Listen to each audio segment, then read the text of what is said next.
Strawberry super dotted ও classic ভ্যারিয়েন্টে sensation জাগুক শিহরণ। ফরিদপুরে ইলিশ সম্পদ উন্নয়ন ও ব্যবস্থাপনা প্রকল্পের আওতায় একদিনের সেমিনার অনুষ্ঠিত।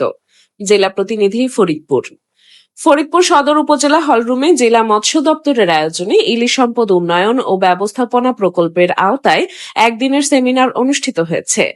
আজ মঙ্গলবার সকাল 11টার দিকে ফরিদপুর সদর উপজেলা পরিষদ মিলনায়তনে জেলা মৎস্য কর্মকর্তা নাসরিন জাহানের সভাপতিত্বে এ সেমিনার অনুষ্ঠিত হয়। সেমিনারে প্রধান অতিথি হিসেবে উপস্থিত ছিলেন ফরিদপুর ৩ আসনের সংসদ সদস্য চৌধুরী নায়াব ইউসুফ।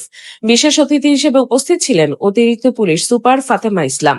এছাড়াও বিভিন্ন সরকারি প্রতিষ্ঠানের কর্মকর্তা, রাজনৈতিক নেতৃবৃন্দ, মাছ চাষী ও সংশ্লিষ্ট ব্যক্তিবর্গ উপস্থিত ছিলেন। সেমিনারে মূল প্রতিপাদ্য মা ইলিশ রক্ষা করি, ইলিশের বংশ বৃদ্ধি করি এই বিষয়ে আলোচনা করা হয়। এ সময় 10 ইঞ্চির কম দৈর্ঘ্যের ইলিশ না ধরার জন্য জেলেদের প্রতি আহ্বান জানানো হয়। পাশাপাশি কারেন্ট জাল ব্যবহার সম্পূর্ণভাবে পরিহার এবং জাটকা সংরক্ষণে জেলেদের সচেতনতা বৃদ্ধির উপর গুরুত্বারোপ করা হয়।